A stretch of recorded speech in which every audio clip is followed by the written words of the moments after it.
Before we begin, I want you to remember one thing. The stories you're about to hear actually happened. They didn't come from horror movies or internet fiction. They came from real people who lived through moments so disturbing that even years later, they still talk about them with a kind of quiet fear. These stories serve as a reminder that the scariest things aren't shadows in the dark or figures in haunted houses. Sometimes the real terror comes from ordinary places, from small details we overlook, and from people who hide their intentions behind silence. So take a breath, get comfortable, and turn the lights down. Because once you hear these stories, you might never feel truly alone again. The first story comes from a woman named Lena, who had agreed to house sit for her aunt while she was out of the country. The house was nothing special, just a nice two-story home in a quiet suburb with a friendly neighborhood and a sleepy atmosphere. For the first few nights, everything was normal. She watched movies, fed the cat, and enjoyed the peace. But on the fourth morning, she noticed something strange. A mug she had left on the living room table was now sitting clean in the cupboard.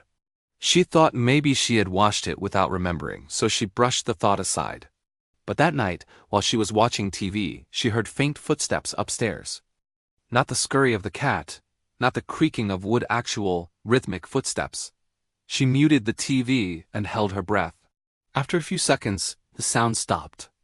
She tried to convince herself the noise came from outside or a neighbor's house, but her heart wouldn't slow down. Over the next few days, these small oddities multiplied. A blanket she always left thrown over the couch was now neatly folded. A book she left open was suddenly closed. One morning she discovered the back door unlocked, even though she distinctly remembered locking it. She started to feel watched, especially in the evenings when she walked through the hallway and felt eyes following her from somewhere out of sight. The house, once peaceful, now felt tight and unfamiliar. But the most frightening moment came when she woke up in the middle of the night and saw the attic door hanging slightly open. That door was always closed. Always. She stared at it for a long time, trying to gather the courage to check. But instead, she grabbed her phone and called a friend. Her friend arrived within 20 minutes. And together, they searched the entire house. Every room was empty. Her friend even joked that she probably scared herself over nothing, but when he suggested checking the attic, she froze. He pulled down the ladder and climbed up with his phone flashlight. After a few seconds of silence, he whispered her name in a tone she had never heard from him before. Up in the corner of the attic, they found blankets, food wrappers, a half-empty water bottle, and a small notebook. Someone had been living up there. The police later discovered that the man who had been hiding in the attic was a homeless drifter who had entered through an unlocked window weeks earlier. He had been living just a few feet above her, moving around the house while she slept. But the most disturbing part was the notebook. Inside were pages of notes tracking her schedule, when she showered, when she went to bed, even what she wore each day. She never returned to that house again. The second story comes from a man named Caleb who grew up in a rural town surrounded by dense forests. As a kid, he loved playing in the woods behind his home. They were the kind of woods that felt endless, with thick trees, tall grass, and old trails that had been created by hunters generations earlier. But as Caleb got older, he started noticing things that didn't make sense. Late at night, he would hear whistling coming from the trees. Not music, just one long, repeating note, like someone trying to call him out. Sometimes he would hear his name being called, but whenever he ran to the window or stepped outside, no one was there. His parents dismissed everything as his imagination. Kids get scared. Kids make things up, but Caleb knew what he heard. One afternoon, while wandering further into the forest than he should have, he found something that made his stomach twist.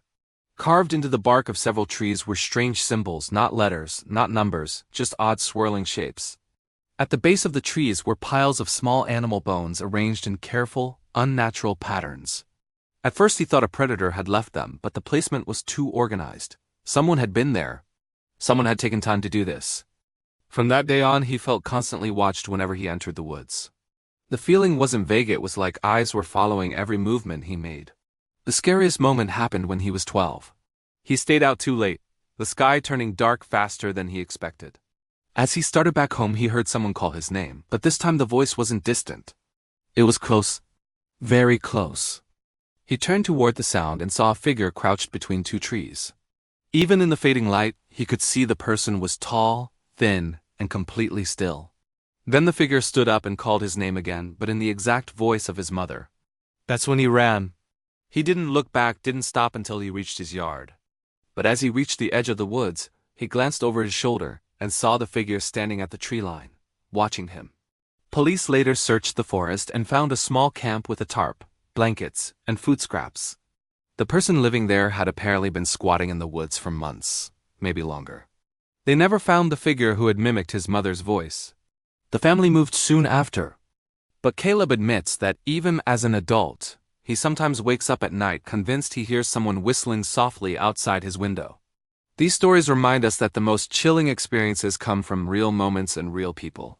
If you want more true scary stories, let me know in the comments, and until then, stay safe and stay aware because sometimes, when you feel like you're being watched, you might be right.